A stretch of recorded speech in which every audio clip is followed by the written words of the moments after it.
So this is the last that you're going to see of the range hood. Something my security system likes to do. Right there is the top of the stove, and there is the range hood, and there is a shelf right there that has different assorted types of spices on it, so it's a spice rack. And that's where the sink is and the stove. So that is the last you're going to see of this hood. So after looking in Home Depot online and watching their little video, I noticed it says that first the cabinets have to be 30 inches above the stove top, and next they do not do any hardwired connections. It must be a plug-in connection. Since I don't have anybody to help me and the time is 12:30 in the morning, I don't have any way to really go and shut off all the electric without shutting off the electric for the entire building, which I'm not going to do, and knock out all the systems. So I simply have to disconnect the hood with the live wires still live. So what I've done is I've loosened up the screws on the hood, and I'm moving those all forward so that the hood can be slid off it. And I'm disconnecting the wires. And when I disconnect the wires, I disconnected the earth ground first. You see I've just slid off the hood there. And then I disconnected the neutral next, pulling the wires away from the hot wires and recapping it. And then the same thing with the hot wire. I pulled the wires that were connected to it away from it and recapped it and slid the wires out the back of the hood and took the hood off so that the wires are actually still live. That are coming out of the hole in the tile. There's a hole in the tile right there that I'm looking at, and that is where the wires went to the hood.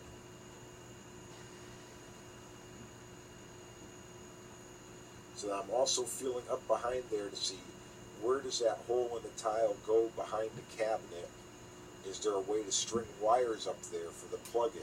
In the video it shows a plug sitting directly above the microwave in a cabinet alcove.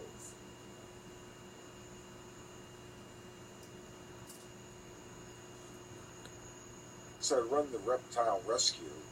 I have a lot of different assorted parts that most people don't have on hand. So there is 12-2 wire, that is an AC wire.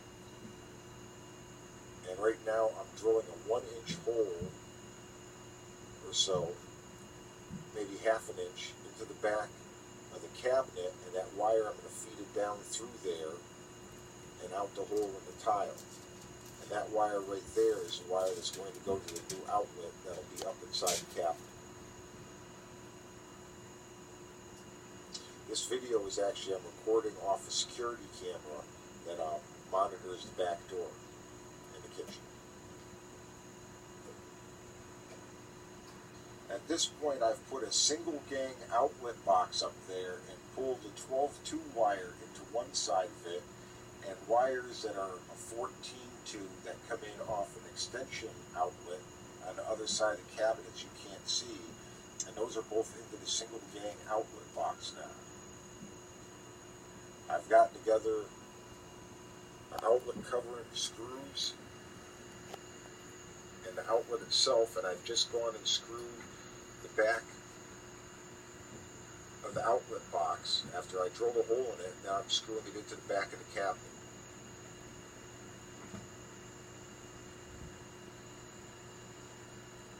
And then the outlet gets wired in place, and the outlet cover gets marked with a magic marker, a Sharpie, before being cut so that it'll fit on the bottom.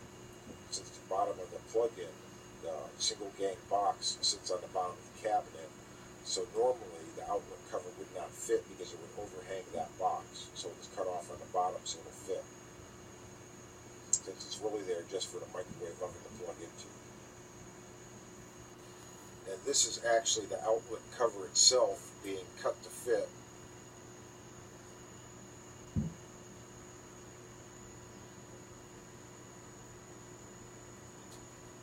There I am measuring it.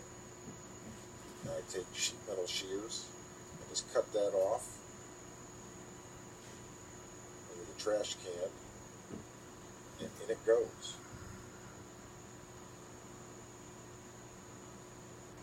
And now the 12-2 wires that go up to the outlet and the extension get connected to the live wires right there.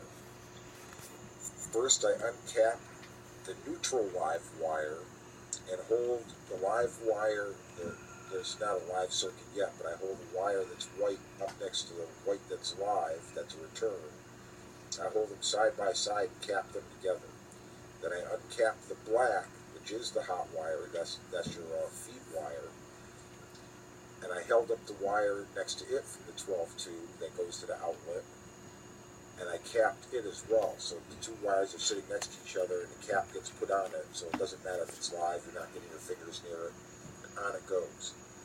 And then the ground wire, which is a bare copper wire, gets wrapped around the junction wires, because there's actually two feed wires that come in from other parts of the kitchen, and they meet right there in a tile square that's not there below that cabinet. That'll go behind where the microwave's going in. At this point, all that nonsense is done, so the only thing left to do is just to test it, make sure it works.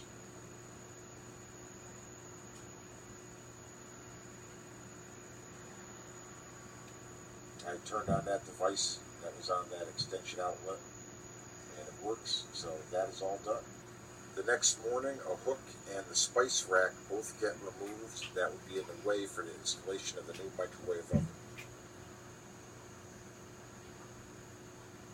So now there's just going to be a blank spot waiting for the installers sitting over top of the stove, so they don't have anything to mess around with, and the plug is all set for them.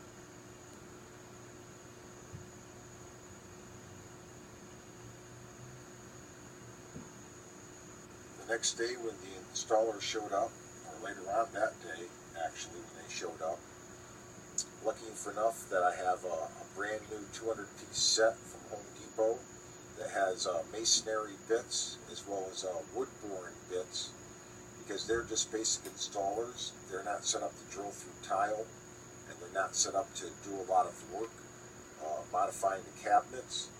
So since I had everything all set to go for them, so all they had to do was mount the bracket for the microwave and drill the holes in the top to mount it. They decided they could do that. So one thing I had was tape, so that they could tape up the blueprints that have to be aligned together. They get taped up on the wall. I also have a 200-piece drill bit set that has drill bits, masonry bits, wood boring bits in it. I also have a level so that they can level out the bar, because they don't actually bring one of those with them. And I have a fully charged DeWalt drill that came from Home Depot that can drive all the bits that are in the set. They had a DeWalt drill themselves, but theirs is just set up with a socket driver for installing the bracket itself, and that's it.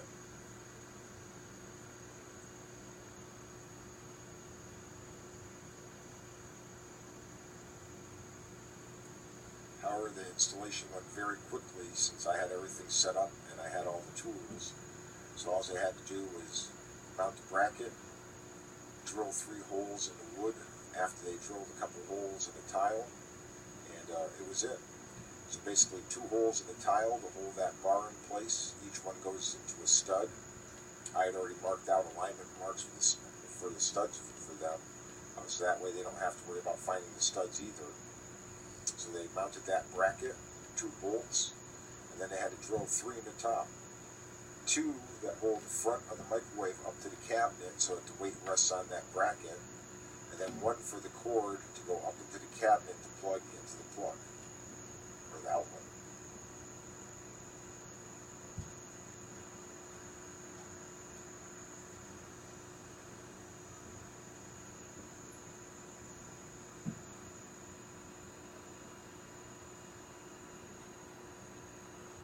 And this is the new microwave. I've relocated the shelf over the top of the sink.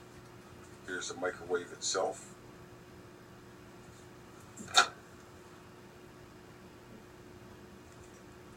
See the hole inside. This is all metal. This, some kind of a plastic. This is also plastic all around here. inside of the door.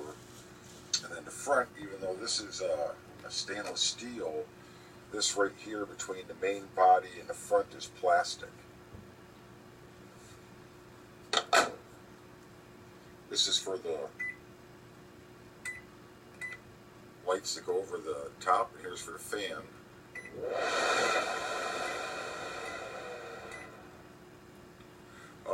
I know a lot of people said they couldn't find how to set the clock, and if you look here under power level, it says 3 sec, 3 SEC, and has a tiny little clock icon.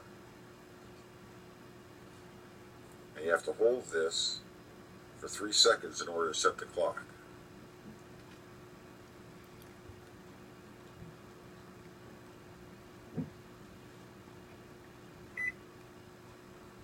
And that's how that works.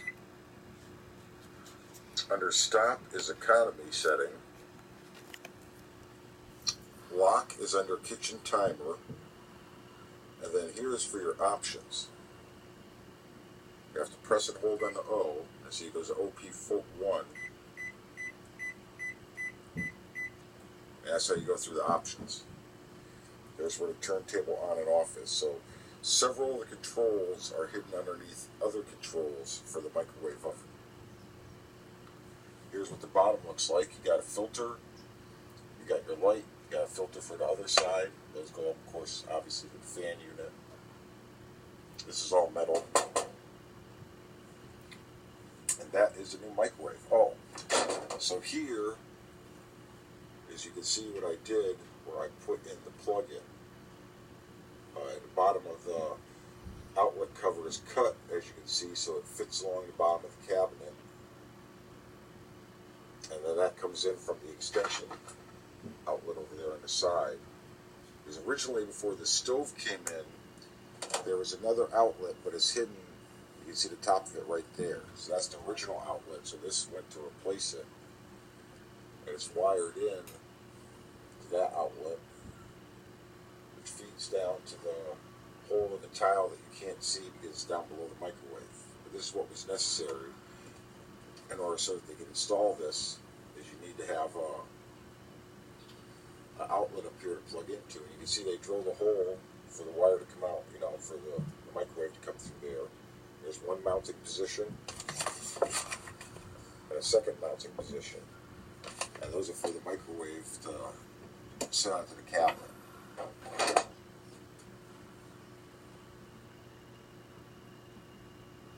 Hey, this is Greg. Thanks for watching my crazy little video. That was actually 10 little videos all spliced together to make that one video.